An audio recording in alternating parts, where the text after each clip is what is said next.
그 내가 저번에 이제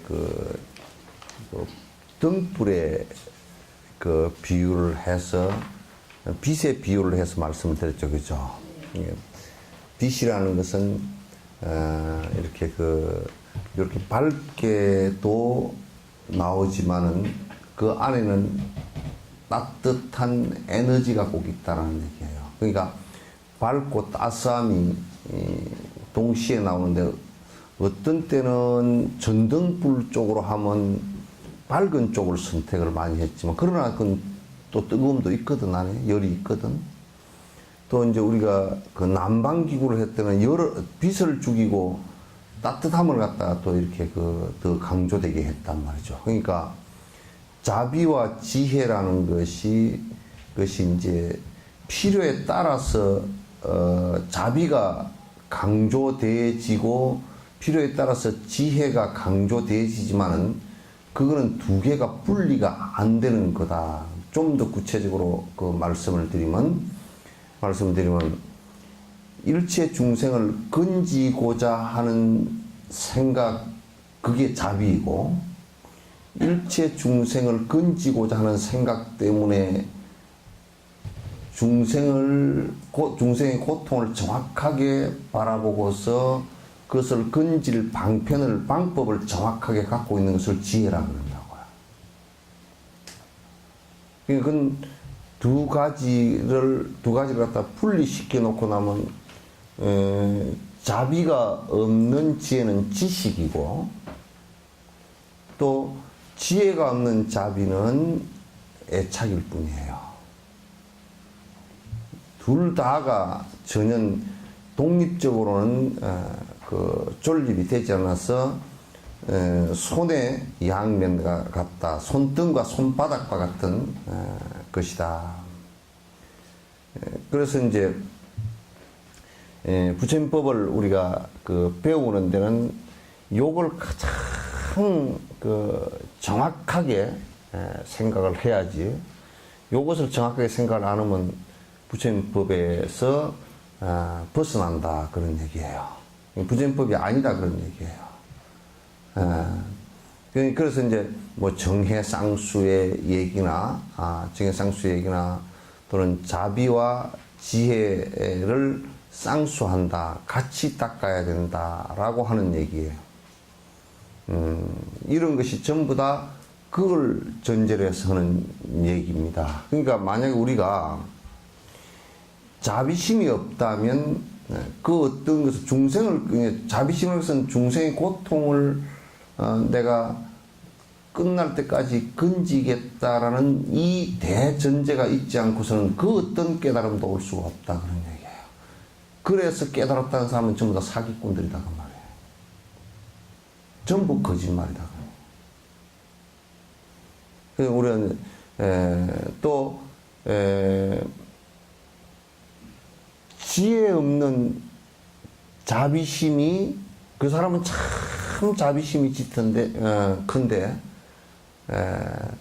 분별을 할 수가 없어. 그러니까 세상 모든 존재의 이치를 정확하게 판단을 못해. 그러면 그건 애착이고 어두운 길을 가는 사람이에요.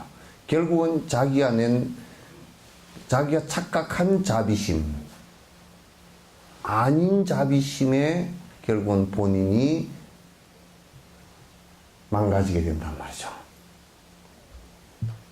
그래서 이 두 가지는 마치 항상 손의 손바닥과 손등과 같은 그 양면과 같은 것이라는 것을 갖다가 알지 못하면 안 된다. 그러나 이제 세속적인 얘기들은 이제 접어놔버려요. 그냥 뭐 복을 빈다든지 이런 것은 우리가 불법하고는 불법이라는 게 뭐냐면 고통을 없애는 법하고는 아무 연관이 없어 그런 것은. 아무 연관이 없단 말이야. 세속적으로 무슨 뭐 복을 비는 거든지 복을 구한다든지 뭐 이런 것들은 고통을 없애는 것하고는 아무런 연관이 없어요. 그런 것이 없어져야 고통이 사라지는 것인데 그걸 두고서 자꾸 선을 하거나 그걸 두고서 연구를 하거나 그걸 두고서 자꾸 경을 공부를 하면 그건 전부 다 지식에 불과하거나 무지에 불과하거나 또는 애착에 불과하거나 그렇게 돼버려요. 그래서 이제 참선을 하건 그래서 이제 우리가 소성이 문제가 된다라는 것은 소성 이제 법이 종국에는 아직 부처에 이르지 못하고 문제가 된다라는 것은 자비심의 발로가 없기 때문에 그렇다. 그래서 자비심의 발로가 없고 그건 대전제인 그래서 부처가 되고자 하는 생각이 없기 때문에 안 되는 것이다. 아라한가에 머물고 마는 것이다. 이것을 우리가 항상 깊이 생각을 하셔야 됩니다. 여기서 부처님은 자비심의 중요성에 대해 강조하고 있습니다. 자비심을 근본으로 보리심이 생깁니다. 그러니까 자비심이 없는 보리심이라는 것은 그건 되질 않아요. 그건 전혀 불가능한 일이에요. 이를테면 우리가 일체 중생의 고통을 깊이 관찰해보고서 그 고통을 건지겠다라는 대전제가 있지 않고 자비심의 발로가 있지 않고 내가 참선해서 승부를 하겠다. 그건 전부 다 거짓말이에요. 어거지거나 거짓말이에요. 되질 않아요. 그렇게 해서 만약에 된다라고 한다면 그건 부처님 경전을 전부 다 불태워야 없애야 될 거예요. 왜냐하면 자비심의 반대는 이기심이거든. 그 이기심이라는 것은 욕심을 바탕으로 해서 나온 거란 말이야. 자비심이 없으면 무조건 자비심이 없으면 이기심이 되게 되어 있어. 이타심이 나오질 않게. 자비심이라는 것은 결국 이타심인데 이타심이 없이는 자비심 자체가 나오질 않아요. 그래서 이제 거듭 내가 계속 밝히듯이 기독교건 회교건 할 것 없이 기복이나 이기심 또는 집단 이기심으로 기도를 하면 할수록 그건 더 사랑과 자비에 멀어지게 돼 있어요. 더 깊어지면 깊어질수록 그런 병이 더 깊게 돼 있고 자기밖에 모르고 자기 집단밖에 모르고 남은 죽어도 괜찮은 상황이 벌어져 버려요. 그건 종교도 아니고 아주 나쁜 삿된 집단들이에요. 아주 나쁜 집단들이에요. 종교가 나쁜 집단으로 욕심을 부리기 시작하면 종교가 욕심을 부리기 시작하면 종교를 이용해서 욕심을 부리기 시작하면 제일 못된 욕심 꾸러기가 됩니다. 제일 못된 모습이 됩니다. 어디에도 지옥에도 더러워서 넣어놓지 못할 아주 지옥 찌꺼기가 지옥에서도 다 슬러지라 그러죠. 슬러지 찌꺼기 지옥 찌꺼기가 돼버린단 말이에요. 지옥에서 다 건져서 내버리는 찌꺼기가 된단 말이에요.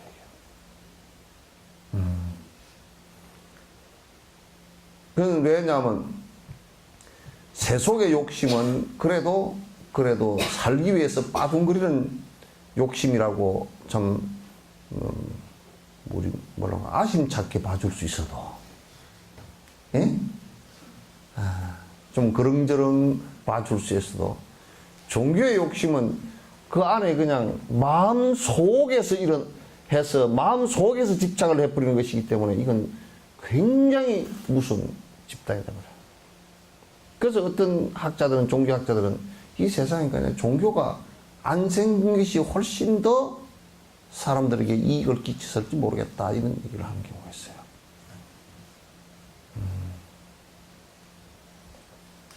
더 세상을 복잡하고 어지럽게 만들어버리는 경우가 많단 말이야. 우리가 참으로 성가에 청정하다, 성가가 청정하게 산다, 욕심 없이 사는 것을 청정하게 사는 것이라 그러거든. 그럼 여기에 모여있는 사람만 여수해서 욕심 없이 중생을 위하는 모습을 갖다가 내기만 한다 그러면 여수시가 싹 바꿔져 버립니다. 그렇게 많은 사람들이 필요 없잖아요. 동굴이 깜깜할 때 전등불 10촉짜리 하나만 켜도, 여러분 되게 깜깜할 때 핸드폰 전등 그거 하나만 켜도 걸어가겠죠, 그죠? 한 10명은 걸어가고. 그거 하나 켜도. 밝음이 없는 것이 아니라 어둠이 있기 때문에 그렇게 되는 거란 말이야. 어둠이 뭐냐면, 이 마음의 어둠이 뭐냐면 그냥 욕심이라고요. 우리가 살아가는 것이 왜 모든 사람에게 좋은 영향을 끼치지 못하고 하느냐면 그냥 욕심으로 사니까 그래요. 이타심으로 살면 그냥 밝은 빛이 나오게 돼 있어요. 그냥 밝은 빛이 나오게 돼 있어요. 이게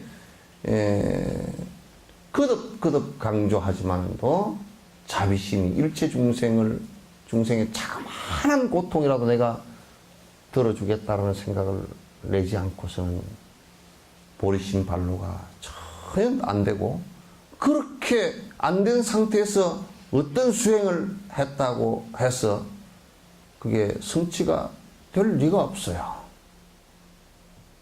이걸 이제 여러분이 대전제로 하지 않고서는 참 불법의 그 바른 길을 가기가 대단히 어렵다. 안 된다. 그렇게 생각하시면 돼요. 안 된다 생각하시면 돼요. 그래서 항상 본인을 살펴봐야 돼요.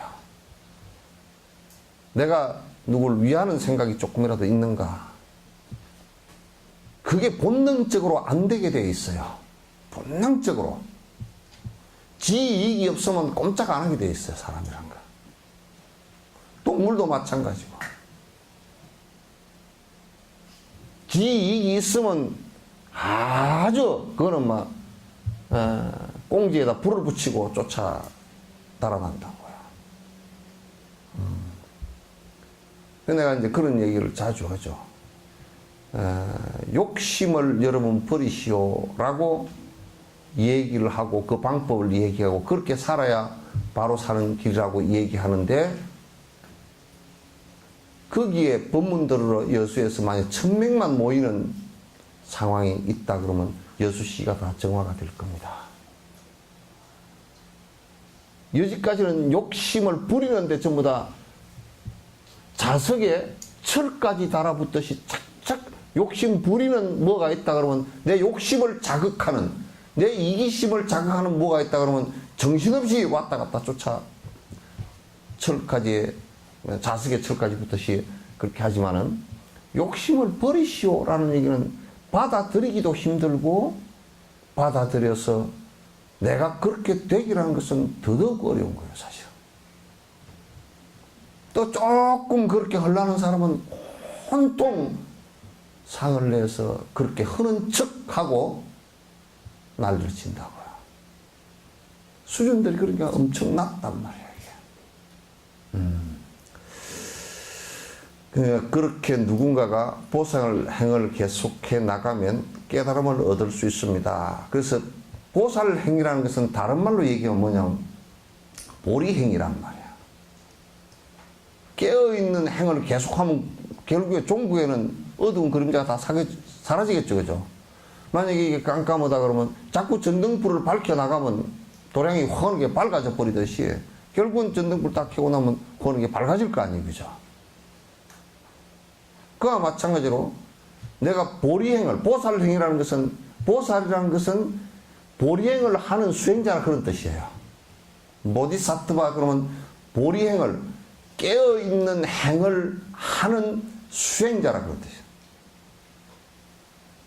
그럼 아직까지 수행이 덜 돼서 해나가는 과정에 있는 사람도 보살이라 그러고, 보살 초지를 넘어서 견도, 그 길을 갖다 확인 다 하고 확신을 갖고서 확인한 사람, 그 사람들은 또 보살이라 그런단 말이에요.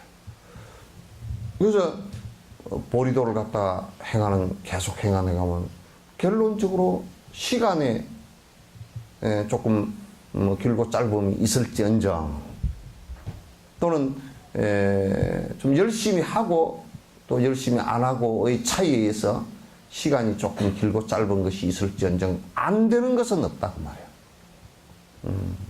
안 되는 것은 없다. 뭐 이 생이 안 되면 다음 생이라도 되고, 다음 생이 안 되면 그 다음 생이라도 되고, 이렇게 될 거라고 우리는 그 인과론에서는 그건 충분히 이해할 수 있는 얘기다 그런 얘기예요.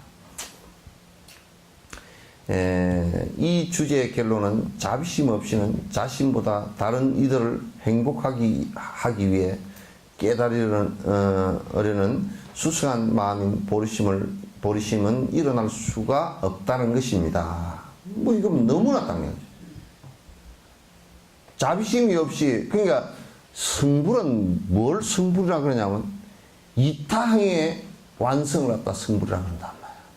그 이타항이 어떻게 해서 일어나느냐 하면, 남을 위하는 행위 어떻게 해서 일어나냐면 결국은 남을 위하는 마음과 나라는 고집했던 이 욕심을 줄이는 것하고는 이게 비례가 된단 말이에요. 내가 이만큼 줄이면 이만큼 나아가게 되고, 저만큼 자비심을 내서 중생을 위하면 내 욕심은 이만큼 줄어들고, 내 욕심을 100으로 놓고 남을 위하는 마음을 100을 낼 수가 없어요. 이게 총체적인 숫자가 100이라 그러면 내가 내 욕심을 50 정도로 줄이면 50 정도가 남을 위하는 마음이 된다 그런 얘기예요. 남을 위하는 마음을 50 정도 내야 내 욕심이 50% 정도 줄어든다. 근데 남을 위하는 마음을 내지 않고 내가 욕심을 50% 줄일 수 있는 방법이란 거 없다고 말이야. 우리는 그렇게 된다라고 착각을 한다고. 내가 욕심을 안 부리는데 남을 위하는 생각도 없어요. 그건 순사기꾼이야. 정말 대사기꾼이야. 아니, 여기 손을 놔놓고, 손바닥 아니면 손등이지, 응? 나는 손바닥 없는 손등이 있어, 이렇게 얘기할 수가 없는 것과 똑같은 것이다.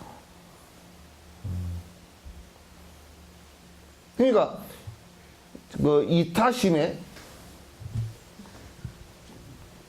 저 뒤에 이 봐, 그거는 그동안 통 안 보였지? 제일 뒤에 앉은 사람. 응? 근데 어디 있었어? 예? 여기는 왜 다 비워놓고 어디로 갔어?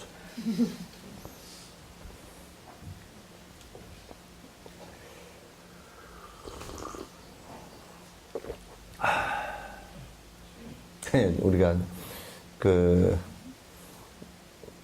나는 남을 도우는 일도 없지만도 그렇다고 욕심도 별로 안 부리고 삽니다. 그게 사기꾼 가운데 대사기꾼이란 말이에요.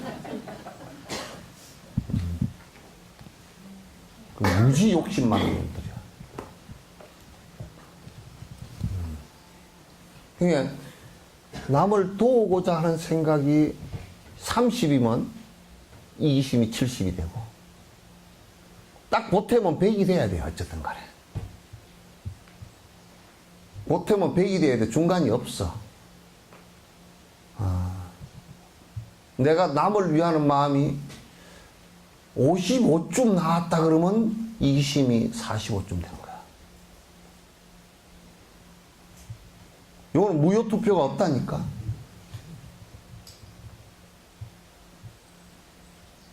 그 살펴보면 돼. 내 사는 걸 살펴보면 요거는 객관적인 수치로도 다 계산할 수 있어. 내가 돈을 갖다가 1억을 번다. 나를 위해서 얼마를 썼느냐? 한 9천만 원 썼다 그러면 1,000만 원 밖에 안 돼. 10% 밖에 남을 위하는 생각이 안 돼. 안 돼. 우선 돈으로 계산해 보세요. 돈과 여러분 시간과 이 두 가지로 계산해 보면 내가 얼마만큼 어려운 사람을 얼마나 살필 수 있고 얼마만큼 그걸 갖다 내가 지금 시간과 노력과 돈을 투자하고 있는지를 갖다 보면 그냥 알 수 있는 거야. 그냥 알 수 있어. 그러니까 수사따 같은 사람은 돈을 몽땅 벌어가지고 몽땅 부처님 절지는데 몽땅 다 그 원력이 부처님을 모셔오는 그 원력도 있었지만은도 모셔와서 거기에 수많은 수행자들이 그 나라에 계시게 되고 거기서 25년 동안 설법을 하셨는데 그 설법 하시는 것을 수없는 사람이 듣고 그 절이 유지가 된 것이 가만 보니까 기원 후 13세기까지 기원정사가 있었으니까 13세기, 14세기까지 있었으니까 약 한 2000년 가까이를 갖다가 아니 기원 전에 600년 전에 부처님 그 절 세운 거 아니에요, 그죠? 에? 그럼 1400년, 그 2000년 가까이를 그게 그 절이 있어 수많은 도인들이 나오게 된 근간을 갖다가 그 수사타 장자가 했단 말이에요. 근데 그 양반은 절을 지으면서 그랬다고. 자기 재산 집까지 팔아가 싹 다 집어넣고 모자라가지고 친구한테 또 그 협조를 구하고 친구 두 사람한테 협조 구하고 그렇게 했단 말이에요. 근데 이제 그분이 그 다음 생에 부처님께서 수기를 했고 그 다음 생에 아랑가를 바로 얻으리라 그렇게 이제 했단 말이에요. 그 전력을 항상 다 하는 것이 굉장히 중요해요. 그래서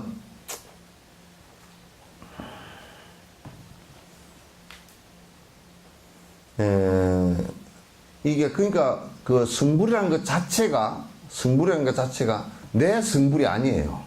좀 엄격하게 얘기하면 결론적으로 성불이라는 것이 되어 있지만은도 100% 남의 행복을 위해서 한 것 자체, 그게 완성된 것 자체를 얘기하는 것이기 때문에 사실은 내 성불이 아니라고 이게. 그래서 나라는 것이 완벽하게 버려진 것을 얘기하는 것이란 말이에요.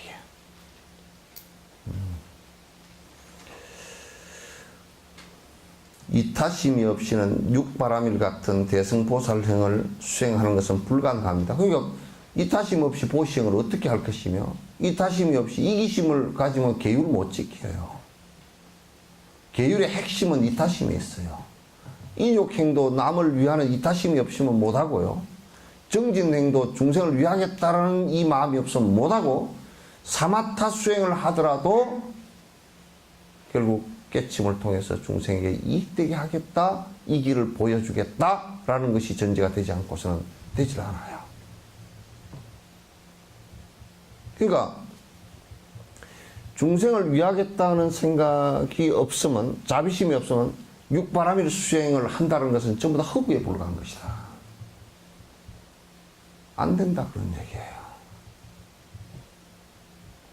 네. 전에 누가 저는 속가의 아버님이 그런 얘기를 하셨던 것 같아요. 그때 아마 당시는 사명스님이라 그렇게 얘기했는데 아마 그거는 아닌 것 같고 조선시대 때 어떤 스님인데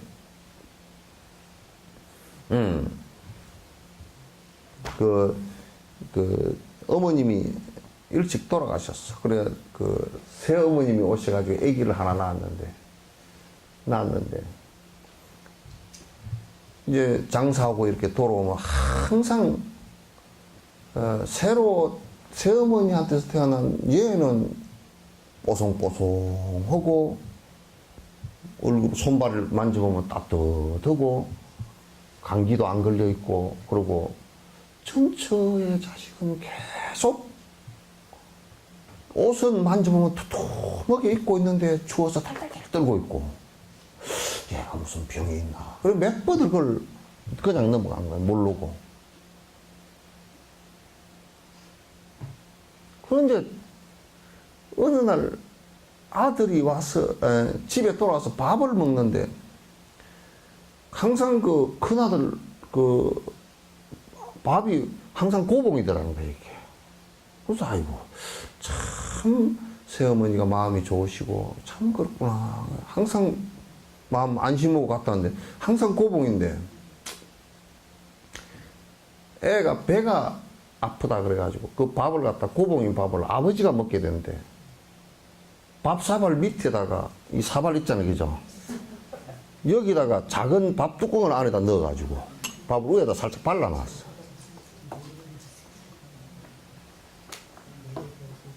살짝 발라놨어. 그러니까 밥 2숟갈만 떠버리면 없는 거예요. 자기 아버지가 왔을 때도 그렇게 하니까 아버지가 없을 때는 어떻게 했겠느냐. 그죠?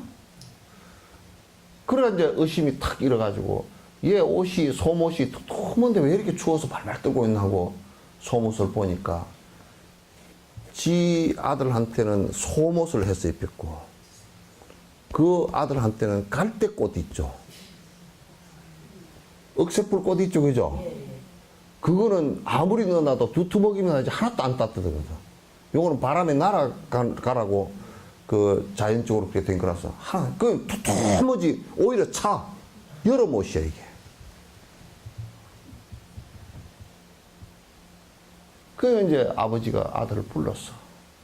나이가 이제 한 뭐 12살 때인데 너 왜 진작 얘기하지 그렇게 말을 안 했느냐. 그러니까 아들이 하는 얘기가 아버지 어머니가 행복하게 사시면 됐지. 저는 희생을 당해도 괜찮습니다. 내 동생이 행복하게 살면서 전 좋습니다. 그 길로 그냥 아버지와 아들이 같이 출가를 같이 해버렸어. 자비심이 없이는 아들을 못 키워요. 똑같이 키우는 것 같아도 이 마음이 안에서 자비심이 발동을 해야 돼요.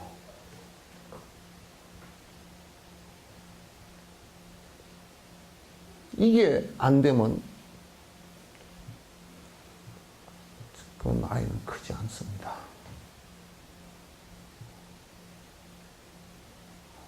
공산주의 지금 이북 있죠, 그죠? 자녀를 갖다 국가에서 다 책임지고 키운다 그러는데 그거 웃기고 웃기는 소리예요.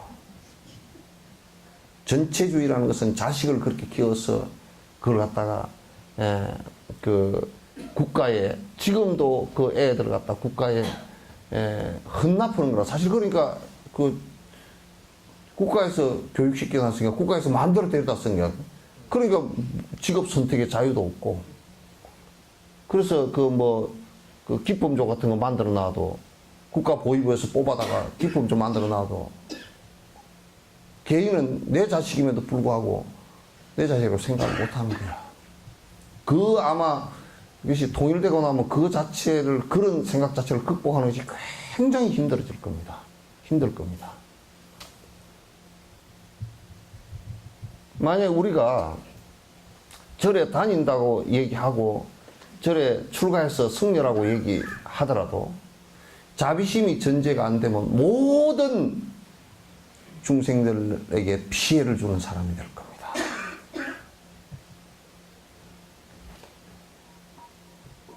그렇게 되면 불법이 아니에요. 그냥 기득권을 위한 이익 집단에 불과한 것이지.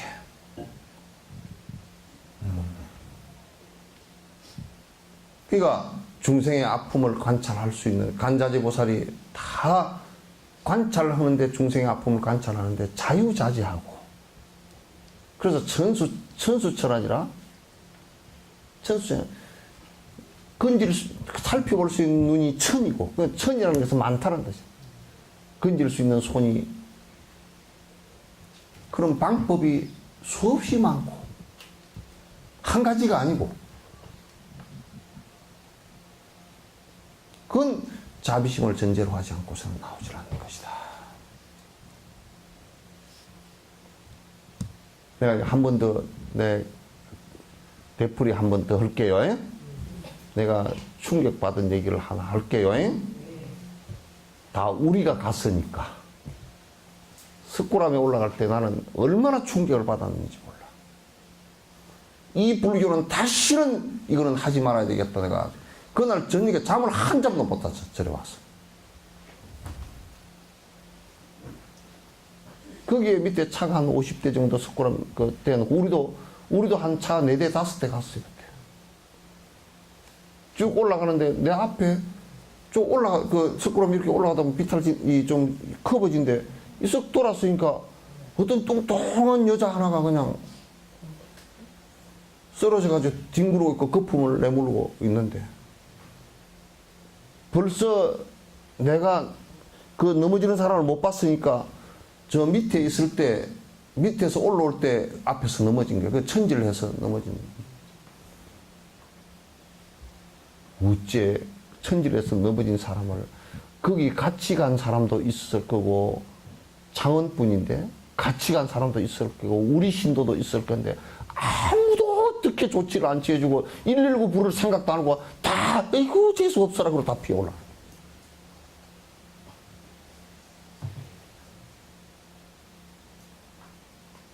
사람이 넘어져서 거품을 내물고 쓰러져 있는데 거기에 그러면서 나는 누군지를 모르겠어. 내가 이제 올라가서 보니까 이게 뭐 큰일 났더라고. 나는 그 천지를 하는 걸 몇 번 봤기 때문에 이게 위험한 게 어떤 게 이제 알고 넘어지면서 잘못 넘어지면 머리를 다칠 수도 있고 또 그다음에 거품을 내물고 이렇게 하다 혀를 깨물어 버릴 수도 있고 이제 안에 기도가 확보가 안 되면 이제 또 침에 의해서 침이 불불 나오니까 침에 의해서 침이 기도로 넘어가면 질식사할 수도 있고 그래서 얼른 내가 워낙 이 뭐 약을 먹으니까 그러니까 뚱뚱해가지고 뭐 어떻게 해보려니까 꼼짝도 안 해. 그러니까 이제 얼른 급해가지고 내 무릎 그냥 내가 앉아가지고 무릎에 앉혀서 옆으로 돌려서 이제 요런 내가 그때 손수건을 갖고 있는 손수건을 입에다 물려서 침을 옆으로 이제 기도 확보를 해주고 이제 침을 옆으로 흘리게끔 옆으로 누워서 이제 그렇게 해줬어. 그래서 내가 땅바닥에 주저앉는 꼴이 됐지 이제. 그 애도 그냥 그 뚱뚱한 몸으로 올라가다 땀이 축축 흘러가지고 한 바퀴 몇 바퀴 뒹굴어 버려 놓으니까 막 온몸이 흙투성이가 되고 이제 그랬다. 근데 이제 내가 그렇게 하고 깨어날 때 그저 앉아 있을 수밖에 없잖아요. 그랬더니 아마 우리 석천사 보살일 거야. 턱 내 어깨를 주면 스님 재수 없게 갑시다 할라. 누가 그랬는지 몰라. 이제 한 2, 3분 있으니까 이제 깨어나면서 얼마나 그게 부끄럽고 힘들 거예요. 그래서 그냥 내 얼굴을 보지도 못하고 그냥 막 이렇게 해서 그래서 내가 이제 손잡고 어떻게 계단을 끼워서 이렇게 옆에 이제 올라가는데 물도랑이 내려가는 그 바위 돌루에 이제 앉혀서 이렇게 이제 먼지를 털어도 땀에다 그 뒹굴어 버려요. 이 땀에 범벅이 돼가 먼지도 털어지지도 않고 그 뭐 얼굴 이런데 뭐든 거는 그냥 이 수건 가지고 대충 닦아주고 이제 그래도 석굴암이 요만큼 있으니까 올라가서 세수라도 하고 먼지라도 좀 이렇게 옷 털어내고 가자니까 올라가자니까 그래서 내 손을 잡고서 이제 올라갔다고. 그 사이에 우리 뭐 신도들이랑 한 뭐 밑에 차 온 사람들 이제 올라가기도 하고 내려오기도 하고 계속 그렇게 했잖아요. 그러면 전부 다 가면서 아이고 이러고만 가.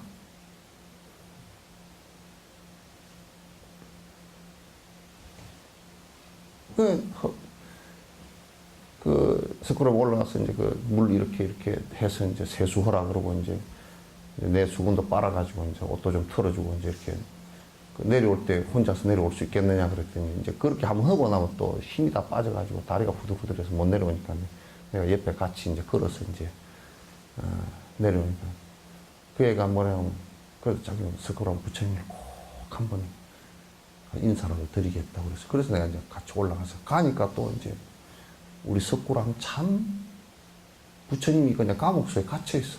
유리로 탁 해가 문도 안 열어줘. 그 앞에서 그냥 이렇게 걔는 석굴암 부처님 보고 눈물을 흘리면서 얼마나 마음에 그 한진 게 많아서 그렇게 했습니까? 내려오면서 막 생각이 나. 가장 우리가 부처님 참배하러 가면서 가장 부처님을 모욕했구나. 나 이런 성지순례는 다시는 내가 안 간다 그랬어.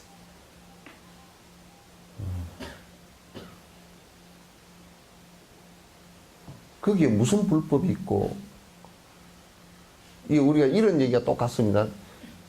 조주 스님 보고 누가 와가지고, 스님, 요즘 경기가 어떻습니까? 그러니까, 이 사람아, 배고프면 밥 먹고, 잡으면 자네. 아이, 그런데 아파서 넘어져 있는 사람을 보고서 간호할 줄 모른다 그러면, 아파 쓰러져 있는 사람, 땅바닥에 뒹굴고 있는 사람을 보고 간호할 줄 모르고, 나는 석굴암 부처님 참배하러 가는데 여자가 길바닥에서 뒹구니까 재수 없다 그러고 올라가면 거기에 무슨 부처님 법이 있으며 무슨 자비가 있으며 뭐가 있겠는가.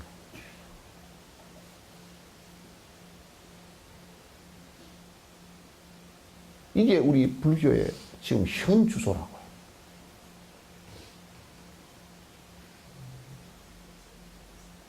여러분이나 내나 본능적으로 우리가 사는 것은 얼마든지 살 수가 있습니다. 본능적인 것은. 그냥 맛있는 거 뭐 챙겨서 먹고 더 맛있는 거 찾아다니고 그렇게 할 수 있습니다. 맛있는 걸 먹을 때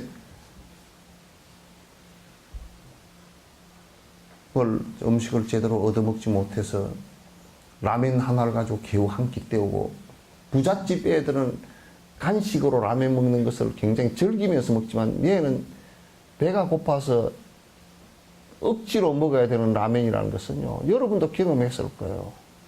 배고플 때 맨날 꽁보리밥만 줘가지고 나는 꽁보리밥만 보면 지금도 이빨이 갈린다 그런 사람도 있을 거 아니에요. 자비심이라는 것은요, 이게 중생을 위하겠다는 마음이 발로가 안 되면 불법이고 뭐가 아무것도 안 된다니까. 그냥 안 돼. 이건 쉴 데가 하나도 없어. 하나도 없어요. 근데 TBS 스님들을 내가 존경하는 것이, 우리는 그걸 몰랐다. 우리가 가다가 뭐 지렁이가 있더니 말든지 그냥 더벅더벅 걸어가다 내가 몸무게나 적게 나가나? 내 밑에 밟혀서 살아날 지렁이가 어디 있어? 다 그냥 뭐 큰 트럭에 깔린 사람보다 더 그냥 창자가 터져서 다 풍지박산이 나고 다 그러겠지. 그것도 내려갈 때 턱 밟아버려 봐봐, 그냥. 한 200kg, 300kg 무게가 밟아버린 거 아니야. 가면서 그 길에 나온 지렁이를 갖다가 우리는 그냥 꼬라돈다고 내 생각만 하고서 간세음보살 하면서 가면서 간세음보살 하면서 지렁이를 갖다 수백 마리 죽이고 돌아온 거야, 이제. 생각해보면. 그게 요만한 소록길에 아스팔트가 따뜻하니까 해가 비치면 11월달에 12월달 이때 해가 비치면 그 꼬라 도는데 탑돌이 하는데 거기에 그냥 지렁이가 많이 나와 있어, 그 바닥에. 우리는 그냥 뭐 밟히든지 말든지 그냥 뭐 주로 생각도 없이 갔거든. 근데 가면서 보니까 짱들이 전부 다 뭐 젓가락을 나무 젓가락을 하나씩 들고 비닐봉다를 하나 들고 가. 가 보니까 많이 봤는데 이렇게 젓가락으로 지렁이를 이렇게 집어서 봉다리도 저 양반이 토록당에 몰라. 그랬더니 한 바퀴 다 돌고 이제 올라와가지고 빈 봉다리를 숲속에 잔디밭 있는 데다가 다 이렇게 털어주면서 이렇게 안 밟아주기로. 또 자기만 안 밟는 게 아니라 다른 사람 밟지 못하게 하려고.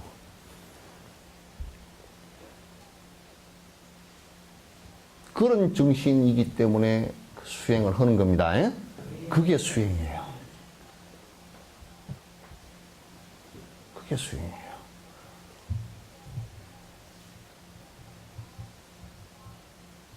그 정신이 없으면 꼰다리 또 꼬고 앉아가지고 100년을 앉아있어도 썩은 말라 빠져버리는 나무 토막밖에 안 돼. 냉정해지고 생각은 칼끝처럼 돼버린다.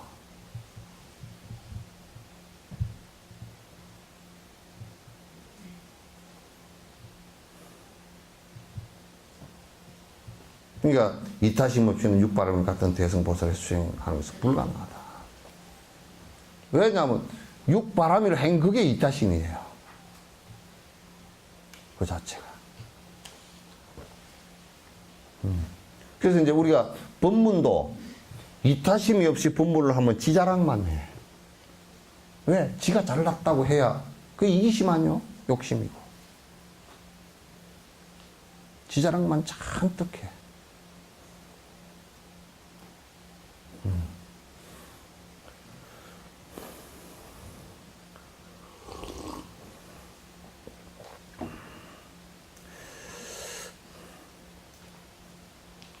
즉 이러한 가정이 없이는 불성을 확인한 일체질을 성취할 수 없습니다.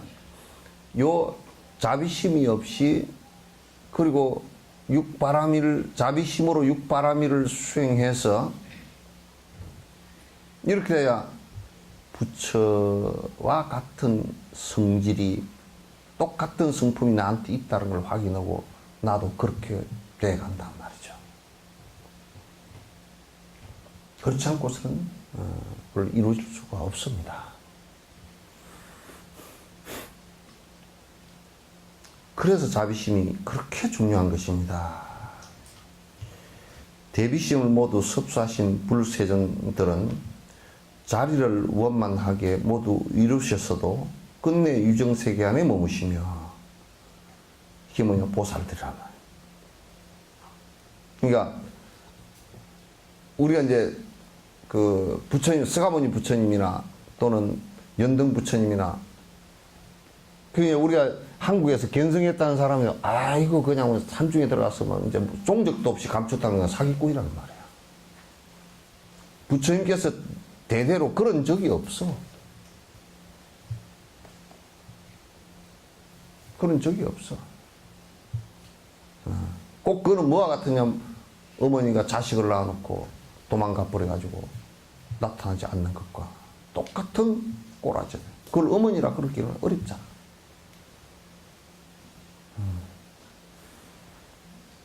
모든 부처님 세존들께서 부처를 이루고 나서 서가모니 부처님도 45년 동안 잠시도 쉬지 않았어요.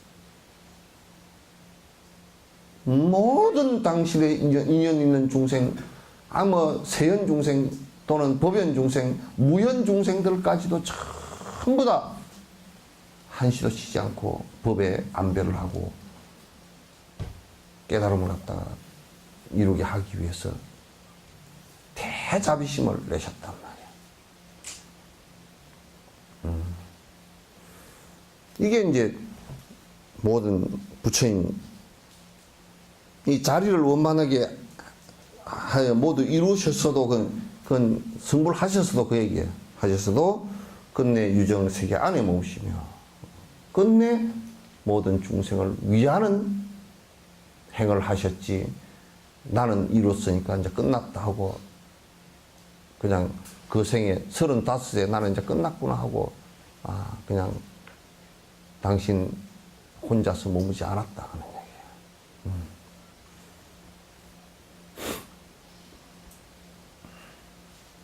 승문처럼 열반의 최고 적정체에도 들지 않았습니다. 그 아라한처럼 말이죠.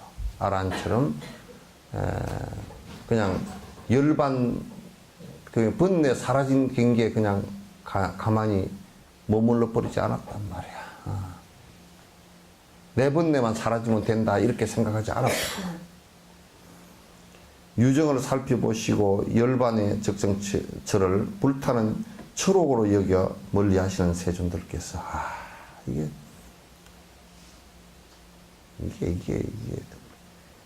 요 얘기 한마디로 다 끝난 얘기야. 일체 유정이 일체 중생이 고통받는 모습을 보고 열반에 혼자 들어서 내가 내 번뇌만 다 하면 됐지라는 생각을 갖다 뭐처럼 생각하냐면 철옥 저 철이산의 지옥처럼 생각했단 말이에요. 우리는 이제 이건 뭐 꼭 비유할 수 없죠.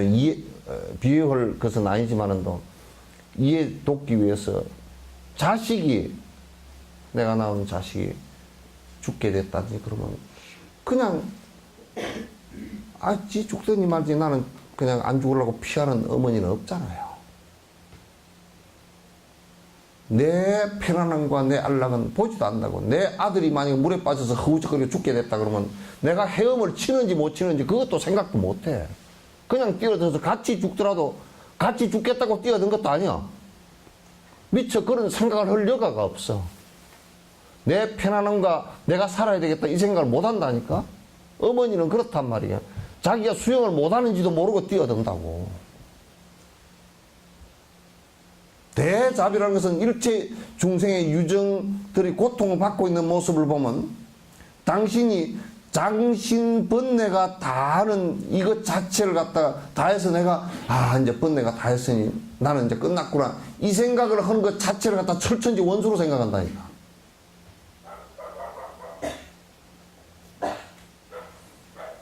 지금 이제 불교를 믿는 사람들이 조금 뭐 법회를 들으면 무슨 그래서 한다고 이거 신이에요.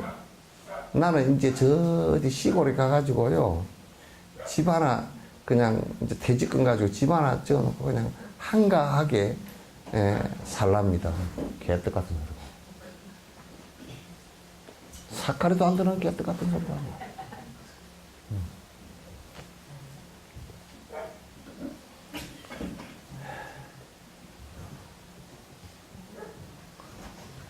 이런 생각을 갖다 이제 하는 것이 보살이고 이런 생각을 하는 것이 부처라고 말이야.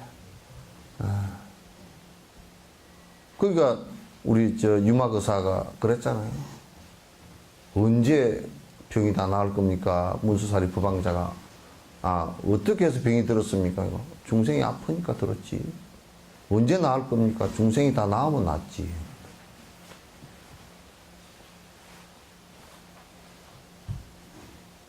거기에 뭔 사족을 달 필요가 있겠는가? 사족을 달 필요가 없잖아요.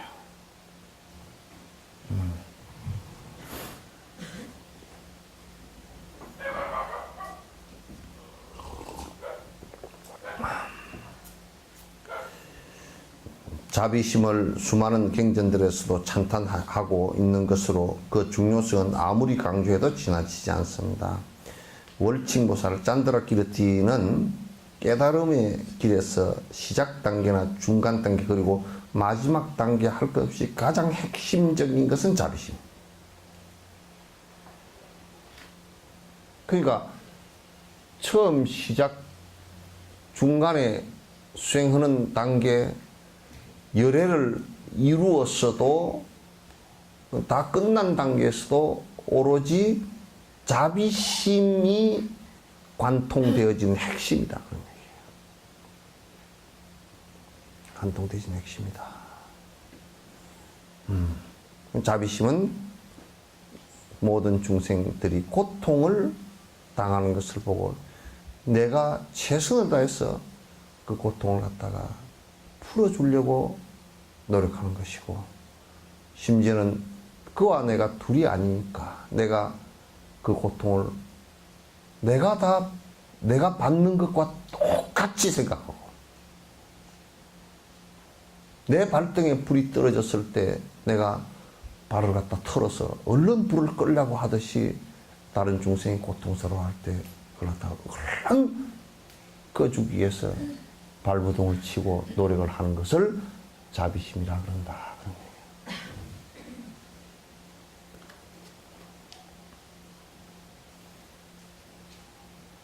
아시겠죠? 여러분이 항상 생활을 하실 때 상대를 바라보고서 말을 할 때는 그냥 내 습관적인 이기적인 생각으로 불쑥불쑥 내미는 말인지 상대를 조금이라도 이해하고 하는 얘기인지를 관찰하기 전에는 입을 열지 말라고. 그 도끼 있는 말만 줄줄이 나오니까.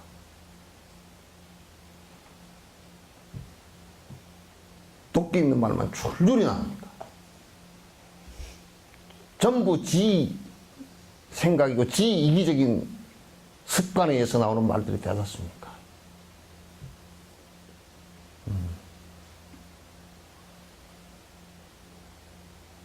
우리가 교도소에 들어가 있는 사람들도 죄 지은 것은 나쁘지만 못 나무랍니다. 자세히 들여다놓고 보면. 왜냐하면 그 원칙이 대원칙이 이 세상 사람들은 불행해지려고 사는 사람은 한 사람도 없고 도둑질 자체가 나쁘다는 것을 근원적으로 알아요. 애들 때도 압니다. 왜? 어릴 때도 도둑질을 한 아이는 혈압이 푹 올라가 버려요. 남에게 물건을 하나 보시어 내는 혈압이 안 올라가도요. 어릴 때도 모르는 것 같아도 물건을 훔친 애는 왜 봐보시오. 훔치고 왜 도망을 가겠어요. 그죠? 잘 못하는 거 알기 때문에 도망간단 말이야. 근데 그걸 애들이 왜 하려고 하겠는지 생각해 보라고.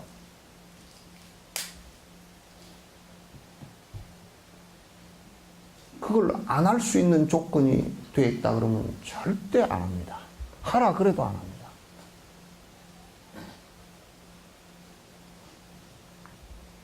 내가 순천교도소에서 어떤 사람한테 상담했는데 전과 6범이에요. 어째 자꾸 그러냐 그랬더니 처음에 뭘 훔쳤냐. 부모가 없고 길거리에서 너무 배가 고파서 가게에 빵이 이렇게 쫙 있는데 아무 생각이 없이 저거 하나를 먹어야 살겠다. 그 하나를 탁 집어들고 도망을 쳤는데 하필이면 그 집 아들내미가 자기보다 더 빠른 놈이 하나가 잡혔다는 거야. 그 얼마나 두드러 맞았는지. 두드러 맞고서 그 이제 두드러 맞고서 배는 고프지. 이게 어디 얻어먹을 데는 없지. 그러니까 하다가 이제는 숨어가고 있다가 이제 깨가 하나 더 생긴 거야. 숨어가 있다가 주인이 뭐 동계산하고 뭐 안에 물건 가지러 간 사이에 막 확 훔쳐가지고 도망가. 그래가지고 이제 여러 번 훔쳐먹다가 이제 걸려가지고 교도소 가고 이제 뭐 아예 도둑놈이니까. 근데 그 아이도 먹을 것을 우리가 나누어 줬다 그러면 도둑질 안 합니다. 도둑의 방조는 돈 있는 사람들 우리가 맛있게 먹으면서 그들과 나누려는 생각이 없는 데서부터 시작된 거야.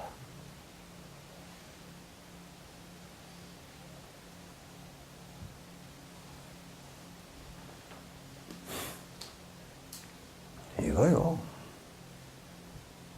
그래서 사실은 도둑을 한 사람 볼 때마다 내가 이기심으로 도둑을 키웠구나 하는 자각이 없으면 그 사회는 강력한 검찰과 강력한 경찰과 담 높은 교도소가 있을 뿐이지 수많은 죄인을 만들어낼 뿐이지 실제 그것을 갖다가 도둑질 못하게 막질 못합니다.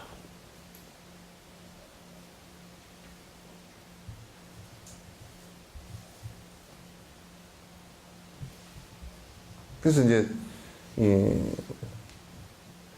나는 항상 주장을 할 때 제발 살펴보지 않고 썸뜩 지 이기심으로 욕심으로 하는 말 상대에게 뱉지 마라. 그것은 독침이 돼서 날아가서 상대 가슴에 비수로 꽂힐 수 있다.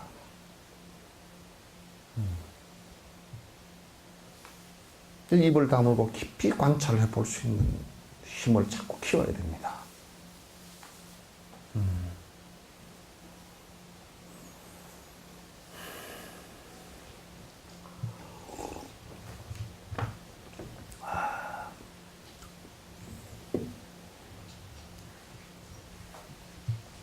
이 얘기를 하고 나니까 내가 마음이 몹시 무겁네. 에? 마음이 몹시 무거워.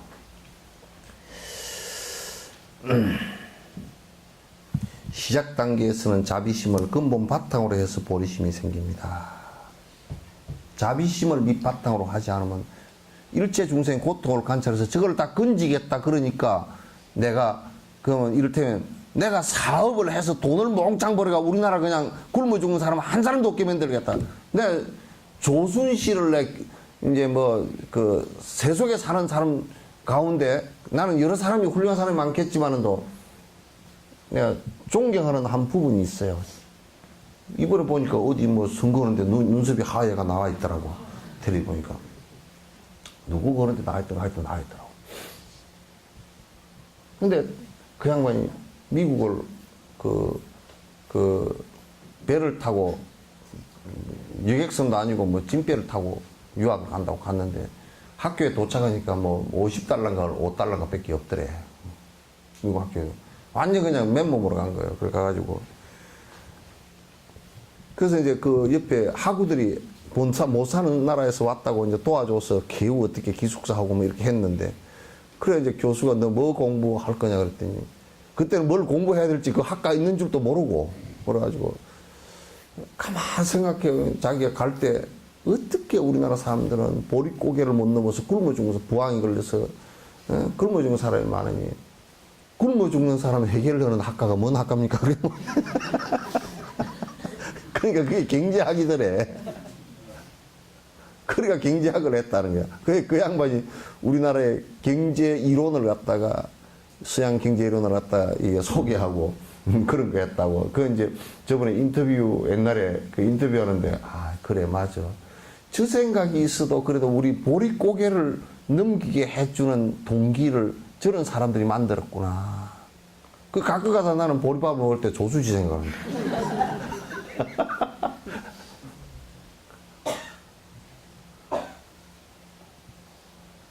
아, 그 생각 한마디가 얼마나 지금 우리 그때 당시 6.25 이후에 굶주리고 보릿고개 넘기고 부항기 들어서 죽고 병들어 죽고 그러면서 이제 우리가 고통을 당했던 그 모습을 보고서 저걸 어떻게 극복했으면 좋을까 하는 생각을 항상 가슴 아프게 생각하고 있었기 때문에 그런 생각이 나오잖아요, 그죠?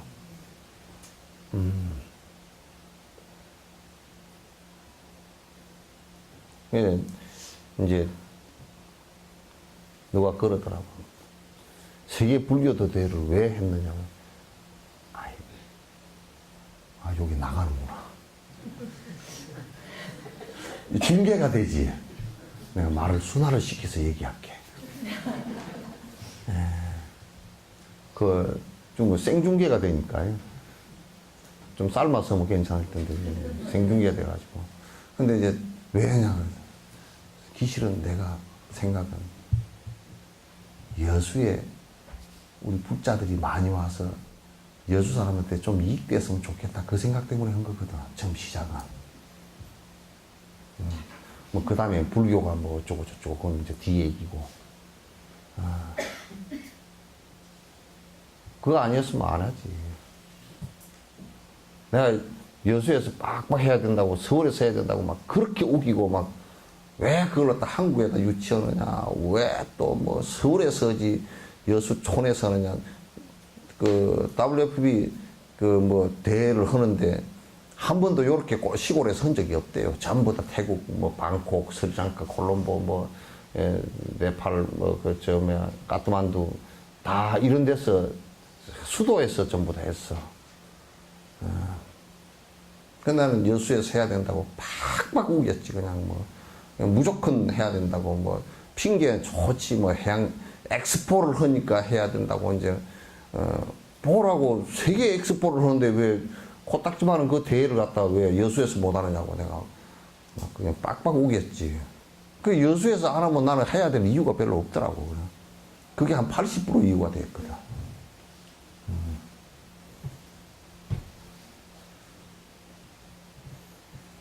그거 이제 여러 군데서 말을 잘 안 해놓으니까 괜히 그냥 그 엑스포를 세계 불교 대회를 하는 것이 무슨 세계 불교 대회 가지고 석전사 무슨 이익이 있으면 아무것도 없었잖아요. 돈만 더 들어갔지.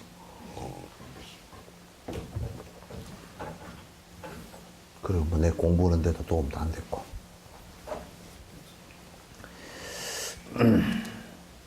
또 보살이 마지막 목적을 이루려면 육바라밀을 수행하는 것은 필수적입니다. 그러니까 자비심을 냈다. 그러면 이제 그 자비심을 확대시키는 방법이 육바라밀이고 사무량심이고 사습법이란 말이야. 그걸 확대시키는 방법이야. 그게 이루어져야 자비심과 보리심이 점점 확대가 되어지는 것이지.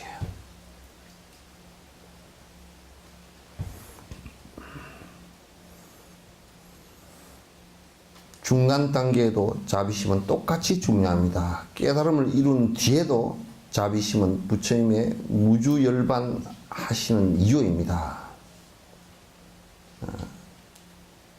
이제 여기에서 부처님이 무주열반하시는 이유입니다. 이건 무주열반이 아니에요. 대반열반인데 사실은 이제 이렇게 번역된 것 같아요. 즉 부처님이 깨달음의 지복 상태에 머물지 않고 중생을 위해 일하는 원동력이 바로 자비심입니다. 그러니까 요거 이제 우리가 이렇게 그냥 정리해 버리라고요. 처음 스타트와 중간 단계와 끝 단계도 모두 다 그 자비심으로 관통되어져 있다. 만약에 수행을 했다는데 자비심이 없이 일체 중생을 위하는 큰 원력행이 일어나지 않는다 그러면 그건 깨달은 사람이 아니다, 외도다라는 것을 우리 결론 지어도 돼요. 중생을 위하는 생각이 없이 뭐 산중에 들어가서 뭐 어디 처박혔다 죽었다, 지원체 뭐 살다 죽었다, 대도인인데 뭐 어디 잘 숨어서 뭐 이름도 없이 살았다고 그렇게 하는 것은 그냥 사기꾼이다, 그렇게 하시면 돼. 그 우리가 판단할 수 있는 가치 기준에 판단할 수 있는 가치 기준에 가장 중요한 것이 처음과 끝과 중간이 전부 다 일체 중생을 위하는 자비심으로 점철되어 있어야 된다. 그렇지 않고서는 전부 다 외도들이다. 그렇지 않고서는 어떻게 나의 욕심을 갖다 줄일 수 있어요? 안 된다. 자비심은 부처님께서 무주열반 하시는 동기이며 자신의 목적을 성취하였음을 보여주는 법신과 남들 위한 목적을 성취하였음을 보여주는 색신을 완성한 결과입니다. 그러니까 법신을 이루었다는 것은 깨달음을 이루었다는 뜻이죠. 그 다음에 여기에 뭐라고 해놨습니까? 색신을 이루었다는 것은 화신을 이루었다는 뜻이죠. 화신 가운데 보신이 같이 들어있는 거죠. 이 보신은 공덕신이죠. 그죠? 그 몸을 나타내는데 당신이 오랜 생을 닦아서 육파람일 행해서 행한 그 내용들이 몸으로 나타난단 말이에요. 그걸 보신이라고 합니다. 공덕에 의해서 나타나는 몸이다. 그래서 부처님은 자비의 힘으로 이 허공계가 닿을 때까지 중생들의 이익을 위해서 헌신합니다.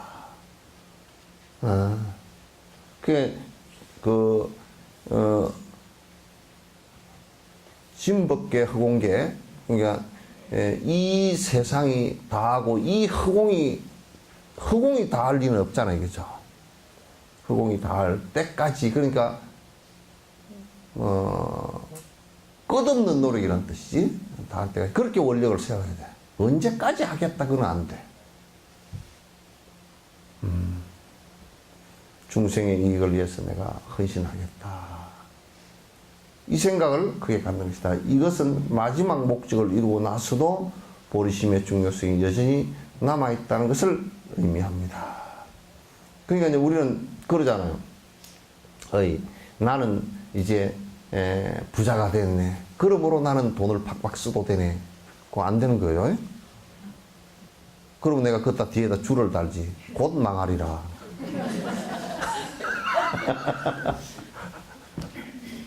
요즘 어떤 놈들이 요즘 뭐 수행 풍토가 이상하게 돼가지고 나는 견성을 했으니까 술을 퍼먹고 다녀도 된대. 나는 내 멋대로 살아도 된대. 그거 안 돼. 그러니까 내가 보리심을 다 이루고 자비심을 다 이루었다고 하더라도 그 끝에서 이게 전부 다 행으로, 마음으로 전부 다 자비심의 모습이 드러나야 된단 말이에요. 그렇지 않은 건 잘못된 거다. 이제 내가 끝났으니까 안 하면 된다.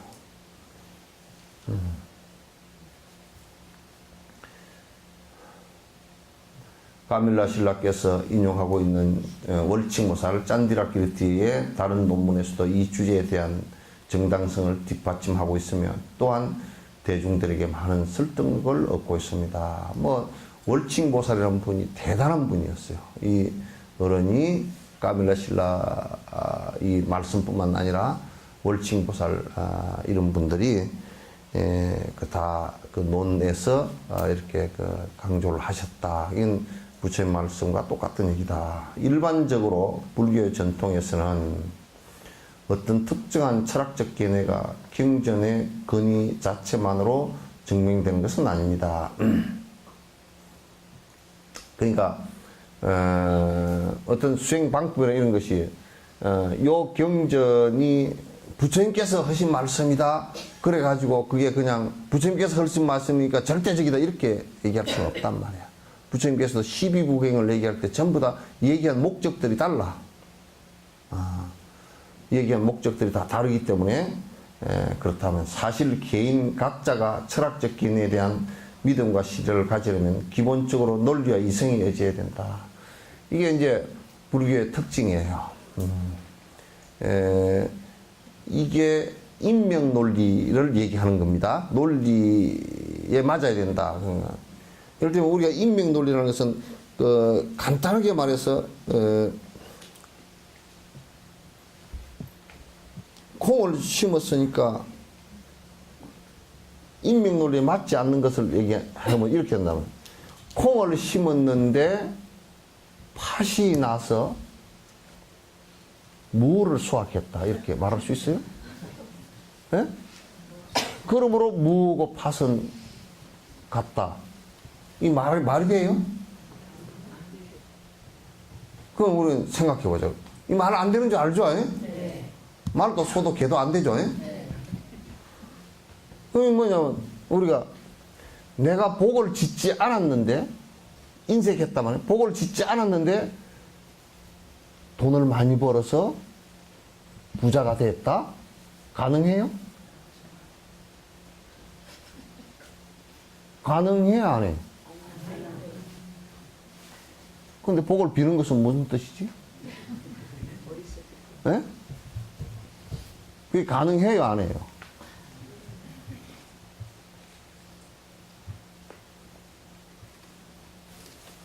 근데 저 사람은 아주 주먹을 잘가 맨날 뭐 한 대씩 쥐어박아 남을 쥐어박았다.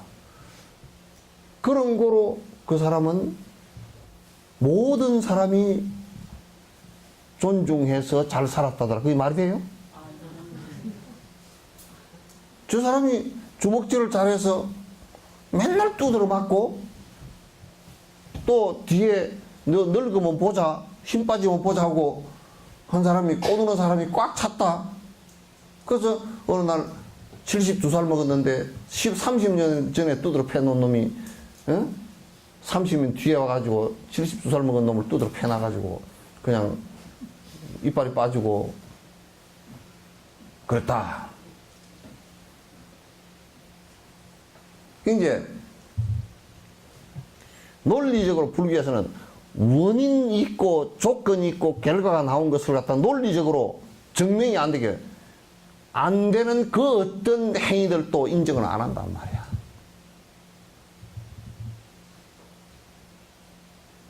그래서 이제 뭔 얘기냐면 내가 짓지 않은 그 어떤 인과도 나는 받지 않는다.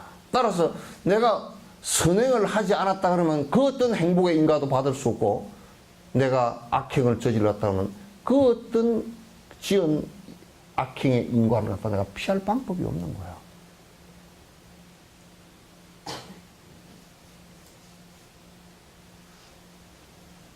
그렇게 되겠죠?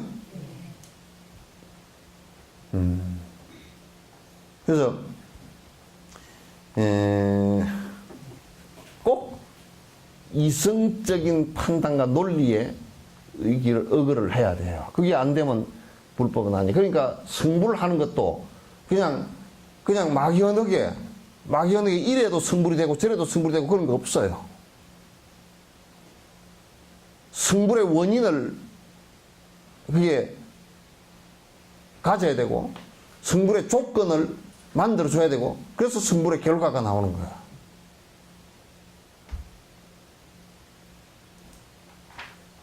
그런데 이제 우리는 원인과 조건도 없이 그냥 하면 갑자기 된다는 거야. 황당한 얘기지.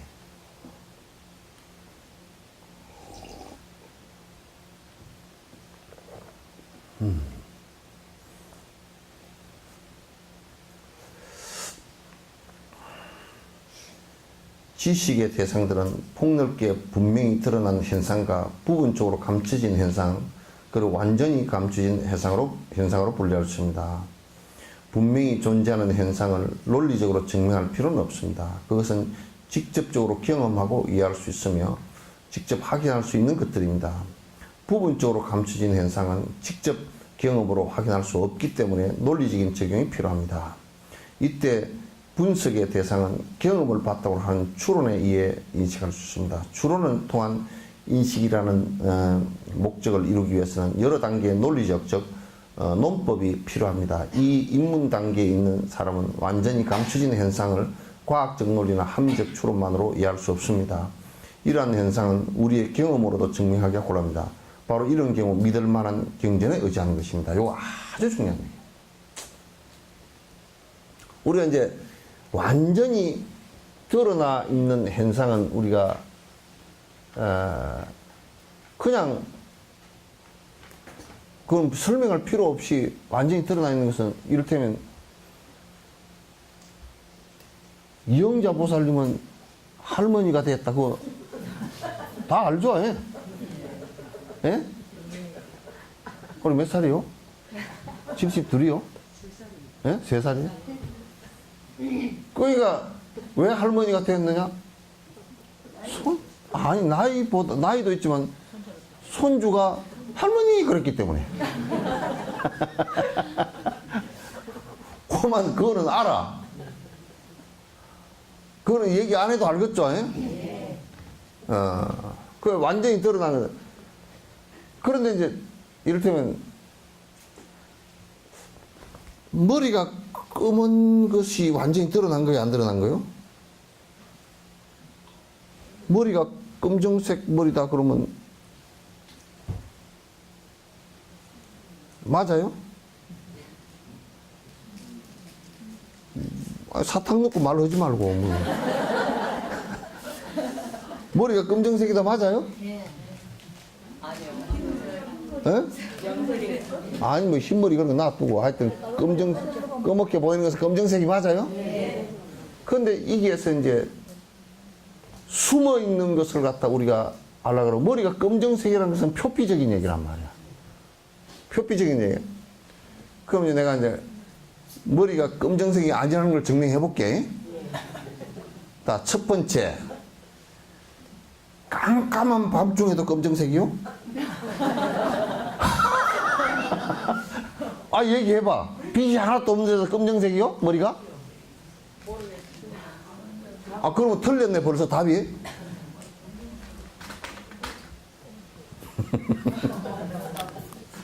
일 더하기 1이 얼마요? 2죠? 네.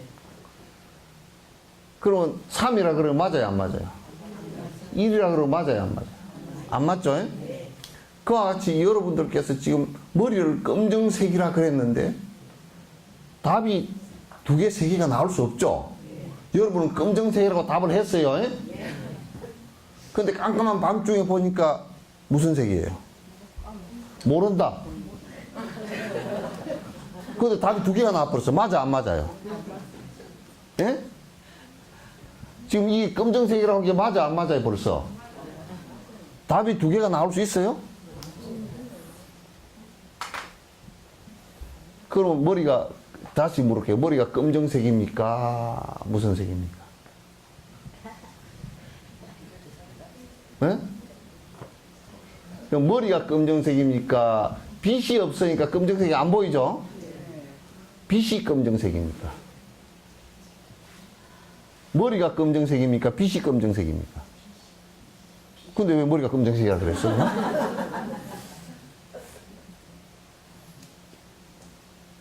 그러면 머리가 검정색이라는 것은 이 머리 속에 머리 자체가 검정색이 아니고 빛이 비추어졌을 때 다른 빛깔은 전부 다 흡수해버리고 검정색만 반사를 한 거란 말이야. 반사하는, 검정색을 반사하는 물질이 거기에 있어. 자, 그러면 머리가 검정색입니까? 반사하는 물질이 검정색입니까? 또 말을 바로 해.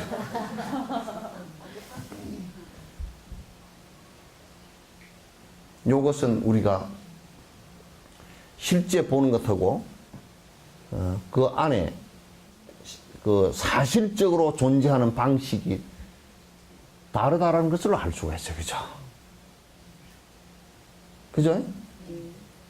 그러니까 머리가 검정색이 아니고 검정색을 반사하는, 빛이 비쳤을 때 검정색을 반사하는 물질이 거기에 있다.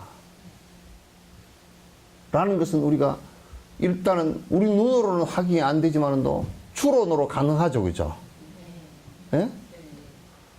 그럼 이제 우리가 여기서 앉아서, 만성리에서 기름 냄새가 푹 나네.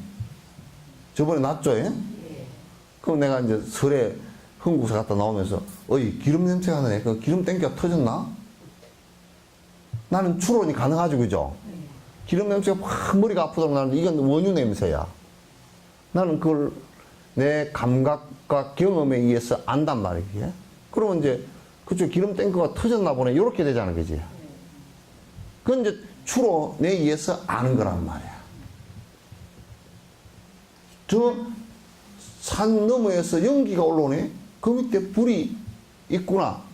그래서 내가 보고 듣지 않았는데 연기를 보고서 추론을 해서 아는 거야. 그러죠? 그거는 우리가 직접 보고 아는 것하고 또 논리적으로 추론을 가지고 증명하는 방식이 있다. 불교는 직접 보고 아는 것과 추론을 가지고 아는 것이고, 그 다음에 아주 감추어져 버린 내용은 연기도 안 올라온다. 그 이제 어떻게 하냐면 그 공수특전단들이 가서 요즘에는 이제 밥을 해 먹을 때 밥을 그 연기가 노출이 되면 전쟁 때 노출이 되니까 공격을 당하거든. 그러니까 요즘에는 이제 연기 안 나는 그 고체 연료를 가지고 해 먹거나, 안 그러면 그 봉지 속에 들어있는 것 미리 된 것만 가지고 다니다 먹고 그러거든. 근데 옛날에는 어떻게 했냐면 연기가 제일 안 나게 하려고 그러면 연기는 언제 나면 괜찮겠어요? 밤에 나면 괜찮아. 냄새가 있잖아요. 예? 저 멀리 있는 거예요. 근데 이제 낮에는 연기가 나면 보이죠?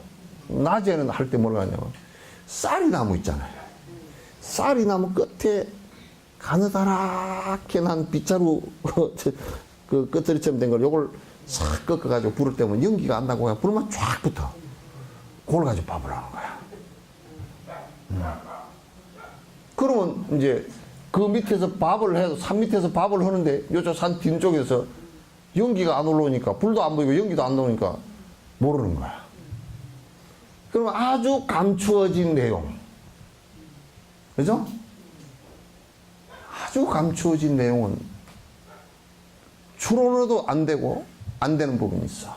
그러면 아주 감추어진 내용을 우리가 쉽게 알 수 있는 방법은 그걸 체험한 부처님이나 대승자께서 하신 말씀을 의지해서 알아낸단 말이야.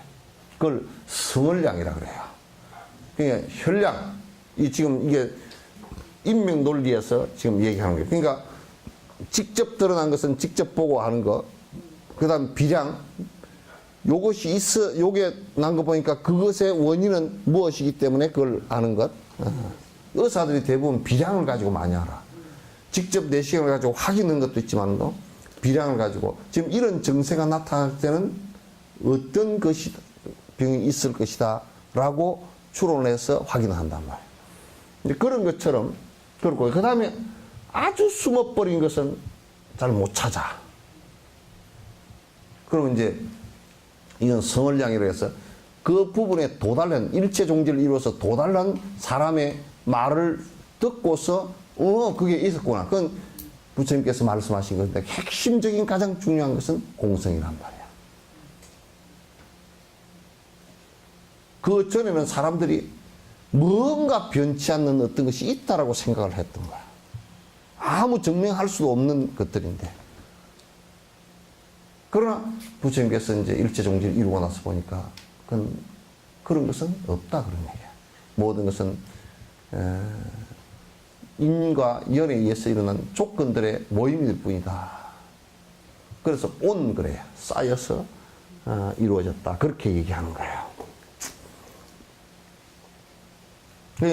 믿을 만한 경전에 의지한다는 것은 성인의 말씀에 의지한다는 뜻이죠. 그죠?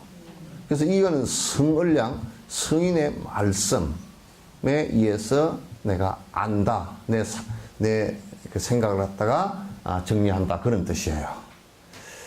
먼저 권위 있고 믿을 만한 그 경전의 가르침이 있어야 합니다. 마찬가지로 유효하고 믿을 만한 스승의 가르침으로서 이것이 증명되어야 합니다. 경전의 권위는 직접적인 인식에 입에되지 않는 분명한 현상에 대한 가르침이나 추론에 입에되지 않는 부분적으로 감춰진 현상에 대한 가르침, 그리고 믿음의 근거에서 추론적인 인식에 입에되지 않는 완전한 감춰진 현상에 대한 이중 삼중의 분석에도 틀림이 없어야 됩니다. 그러니까 이게 뭐냐면 혈량으로 들여다봐도 옳고 비량으로 보더라도 맞고 성인의 말씀에 비추어 봐도 맞아야 되니까 크로스 체크가 되어서 전부 다 맞아야 된다.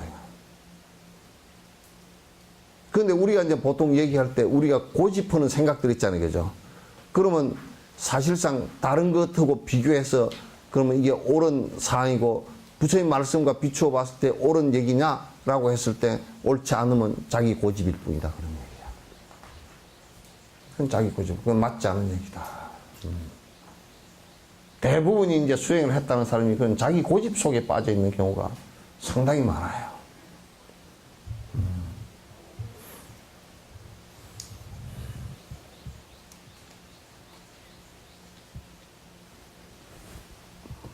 옛날에 12시 12분이거든? 12 사태가 일어났거든.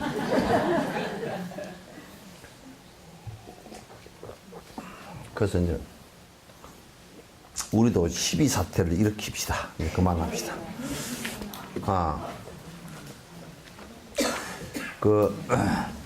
내가, 초팔 얘기를, 내 중수님 오신다는 얘기 안 드렸죠? 예? 예? 예? 어저께 이제 초하루 날 얘기했는데, 내 중수님께서 불란스 가시는 거고, 그쪽 기도 일정은 늦추고 불란스 가시는 거 취소하고 일로 오신다고 그랬어요. 그래서 이제, 초파일 날, 잠깐만요. 초파일 날, 이제 전야제는, 좀 억지 춘향이 있어서 쉬도록 하고,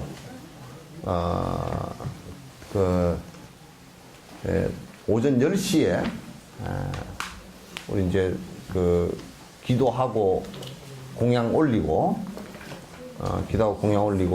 그 다음에 티벳의 내중 스님께서 같이 한 5분 정도 오실 거거든요. 오실 거니까, 기도 이렇게 스님께서 이제 한 1시간 정도 하시고, 이제 법문하시고, 그 다음에 욕불을 하면서 이제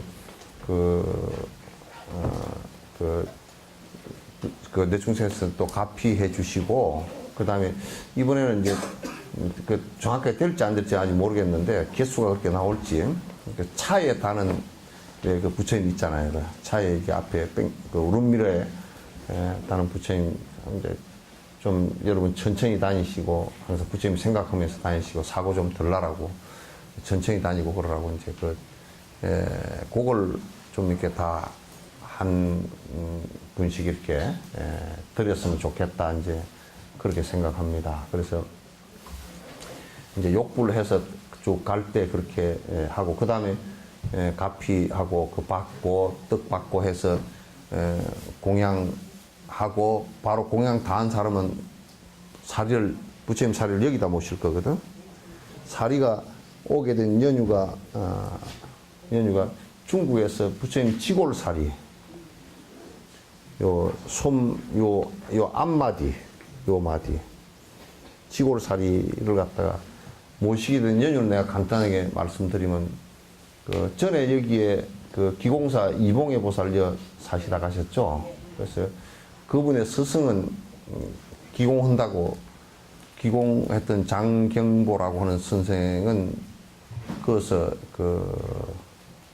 잡아서 죽이려고 그러니까 이제 미국으로 도망가서 갔는데 미국에서 그냥 교통사고를 위장해서 살해를 해버렸어요. 기공 능력이 대단한데 이제 그분도 그 양생익지공이 중국에서 그 제자가 수십만이 넘었거든요. 이제 그렇게 이제 됐는데 이분은 다른 데로 얼른 피신을 가가지고 이제 안 잡히고 그렇게 이제 또 그 중국은 재밌대. 그 호적 세탁을 해보면 이성에서 저성에서 가면 몰라 잘. 어쨌든 간에 이제 그렇게 해서 어떤 분을 아픈 분을 치료를 하게 됐는데 이제 낫게 됐는데 그분이 중국에 이름을 밝힐 수 없는 실력자야. 밝히면 문제가 되는 실력자야. 그래서 이제 그분께서 신심이 아주 장하시고 그래서 그분이 문화혁명 때 이렇게 사리를 모셔뒀던 그래서 문화혁명 때 탑을 전부 다 막 훼손하고 그래가지고 사리함이 나뒹굴고 그럴 때 이제 그분이 전부 다 수습을 해서 했는데 지골 사리도 그때 이제 나온 거라. 이게 자기네들이 그 말을 못 한대 지금 공산당이 원죄가 있기 때문에. 그래서 이제 딱 그냥 이 구설처럼 된 게 아니고요. 그냥 요 부처님 손가락 마디 뼈예요. 그래서 그 지골사리를 봉안하고 이제 이렇게 사리 칭견법표를 갖다 공양 드시고 이렇게 쭉 돌면서 이제 여기 모셔서 이렇게 돌아와서 이제 이렇게 칭견하도록 그렇게 이제 할 생각입니다. 그래서 그렇게 하고 이제 한 4시쯤 넘어서 이제 우리 애기들 사생대한 시상식 하고 그래서 올해는 이제 그렇게 전부 다 진행을 하랍니다. 하고 이제 그래서 그 오후에 그렇게 하는 것은 뭐 그날 전부 다 촛발 다 각자 절에 소속된 절에 가니까 다른 데 다니는 사람들도 사리 뭐 이틀 살 징계는 안 하고 그날 하루만 할 생각이에요.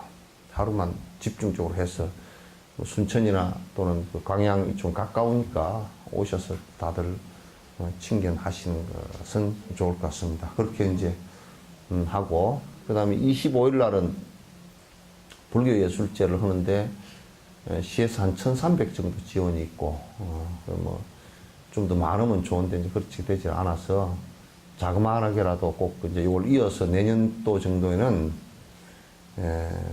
좀 불교예술제를 키워서 이쪽 지역에 좀 불교 예술을 통해서 저변을 갖다 이렇게 좀 확대시키는 그 노력들을 해야 될 것 같습니다. 그래서 올해는 작더라도 이렇게 좀 할 생각이에요. 그래서 25일 날 그날 무슨 요일인가? 응?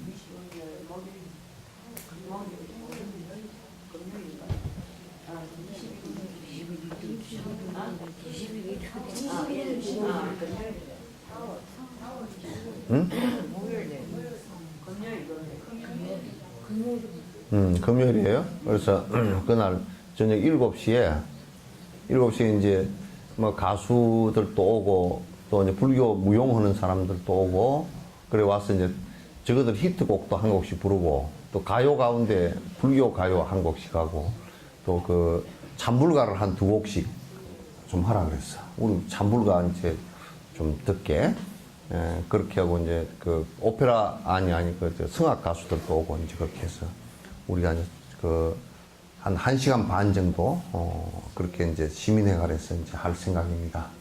그렇게 생각하시고 주변 분들에게 이제 다음 주쯤 이렇게 오면 좀 초청장 다 들고 그 다음에 뭐냐면 안내장 띄울 때 그 안에 전부 다 이렇게 드릴 테니까 다 갖고 오십시오. 예? 갖고 오면 그날 경품을 하려고 그래요. 자동차인데. 예? 장난감 자동차 말고, 예? 그래서 어쨌든 그때 전부 다 나와서 또 우리가 썰렁하지 않게끔 그렇게 좀 해주시면 고맙겠습니다. 그리고 지금 강양에 범일 스님이 여기 절이 그 희한하게 뒤에 이게 탑이 그 뒤에 탑이 전라남도 문화재예요. 그래서 이게 고려 때 된 탑이에요. 그래서 그 앞에 대웅전을 갖다 지어서 이제 낙성식을 12일 날 하게 되니까 그날 12일 날 차 한 대 해서 한 대 하든지 두 대 하든지 하여튼 갈 사람들은 요 어디야 사무실에 좀 그거 해주십시오. 차를 어떻게 빌려야 될지 두 대를 해야 될지 한 대를 해야 될지 모르니까 그렇게 좀 해서 한 여기서 시민회관 앞에서 그 10시 한 40분쯤 스타트 합시다. 그러면 이수인 대교 넘어서 가면 뭐 10시 조금 넘어서 도착하니까. 아니 9시 40분. 10시 40분이 아니라 9시 40분쯤 그렇게 출발하도록 그렇게 하겠습니다. 그러니까 가실 분들은 요 사무실에 좀 연락해서 좀 인원 체크를 좀 하십시오. 예. 그렇게 합시다. 끝내겠습니다.